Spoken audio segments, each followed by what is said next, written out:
What they gave me is that I have 332 feet of fencing. We just talked about our keywords. Fencing is perimeter. They just told me the perimeter of that rectangle. So if I'm writing an equation, then I know the perimeter is 332 feet, and so now I know what 2x plus 2y is. So I'm going to use that definition they gave me, and I'm going to write it as a algebra equation. They gave me perimeter, so I use the perimeter formula. Now what I want to know is what's x times y. So you're going to use this. This is called your definition row. That's what I call it, definition row.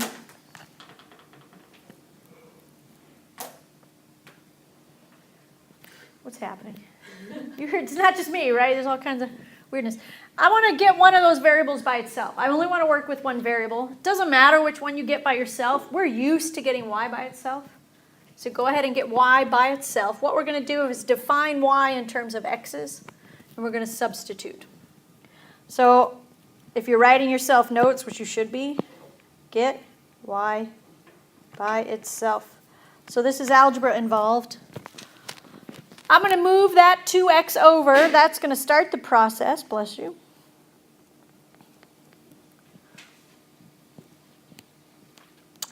So the order that you write these, this is really not proper order, but we'll deal with that later.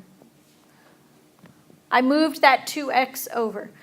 It's a positive 2x, so I do the opposite and subtract 2x from both sides. These are stuck together. You just move it as one big chunk. It's a term. Terms can go all together. I need y by itself, so now all I have to do is get rid of that 2. That's divide. And everybody on the other side gets divided by 2. You distribute division the same way you do multiplication.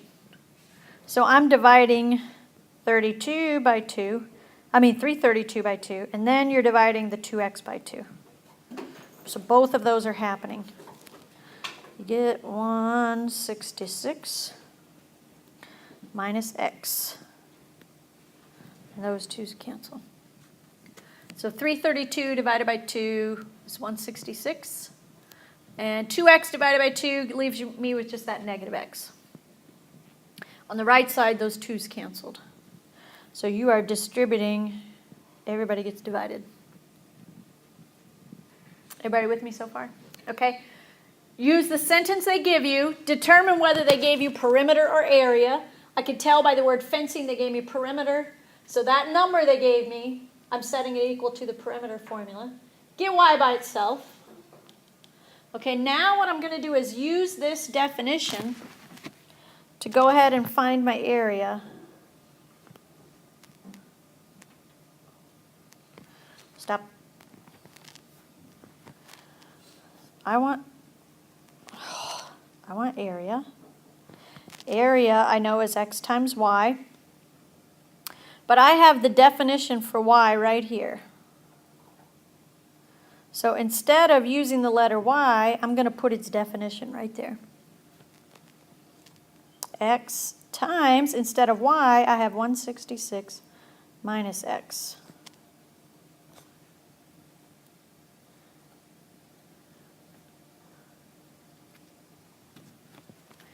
You get y by itself, and then you substitute the new definition for y right here in this equation. That's helpful to me because I can only deal with one variable at a time. I can't solve if I have 2 letters. So I use the definition of y. So instead of the letter y, I put its definition, 166 minus x. Okay, it still should not be totally clear to you what you're about to do because this does not look like what you did for homework, but it will in a minute. So let's clean up. Distribute that x.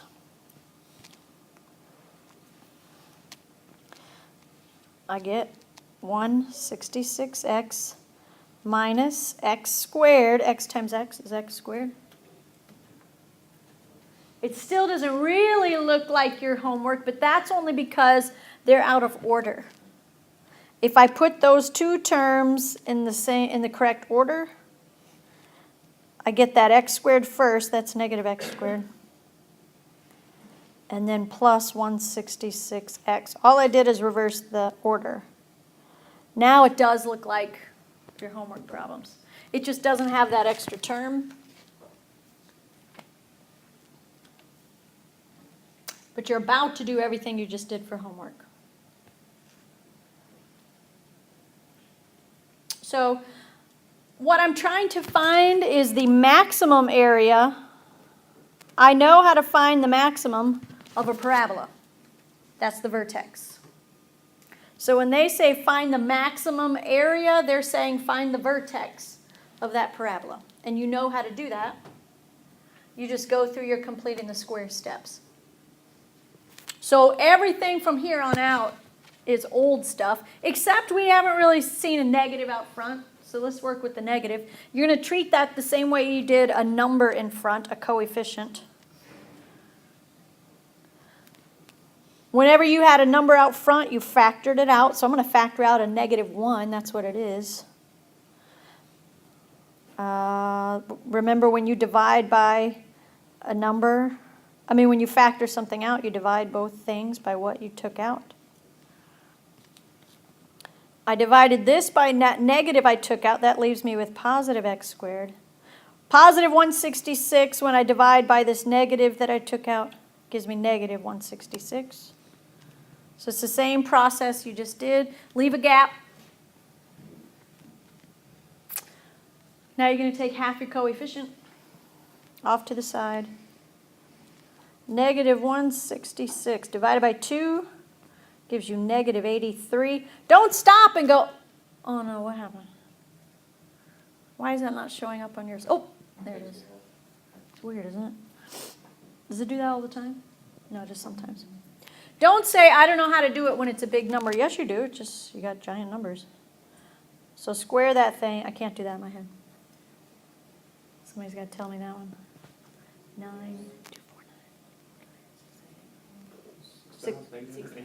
6889.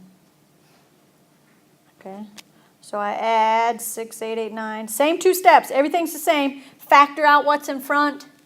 Take half of that middle term, square it, add it. But then don't forget, you have to multiply times what's in front, with it, which is negative. So I just added a negative 6889 to the right side. I have to add a negative 6889 to the left side. You can have the word area there. You can use the word A. Don't put a Y there because Y is, we've already used the letter Y. Or just leave that number there. So remember, what you do to the right side, you have to do to the left. My equal sign got a little weak. And we really added a negative 6889 to the right side. So here's me adding negative 6889 to the left.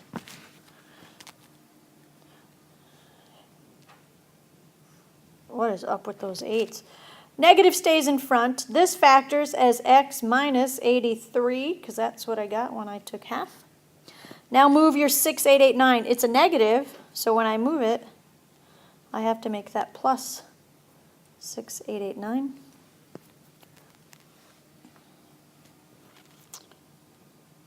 It is an upside down parabola, so my vertex is a maximum, or the highest point. So here's my vertex, positive 83, 6889. We have to make sure we can interpret that. There are not two answers to this problem.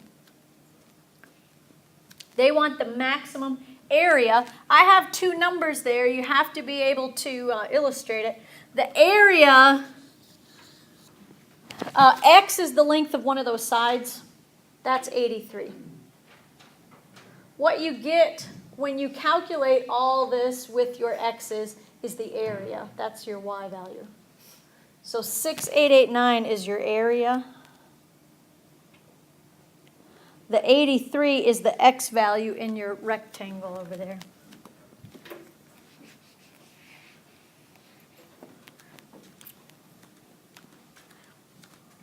So the answer to the question is 6,889. Are we doing feet?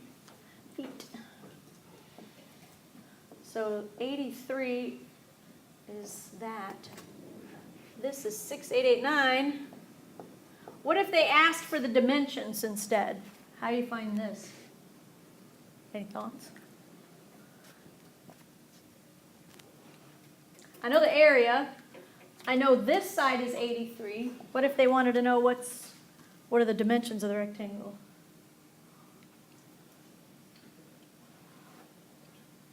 There's a couple things you could do.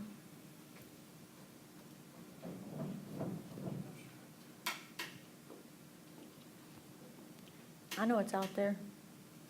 I see it. Plug it in. Plug it in, yep, to what? 83 for the area equals 689. You plug in 83 for x and then solve for y. Plug it into the, okay. So that would absolutely do it. My suggestion is you have this. You know the area is 689.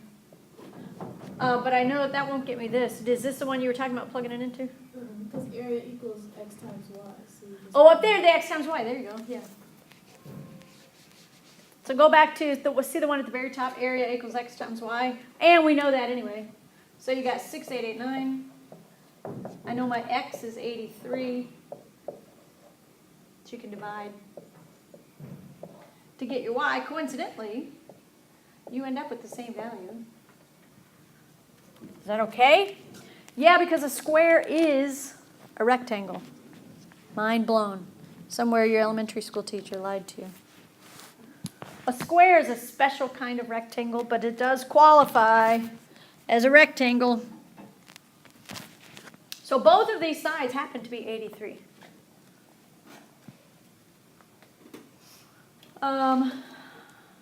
You could have also gone back all the way up. It's off my screen now.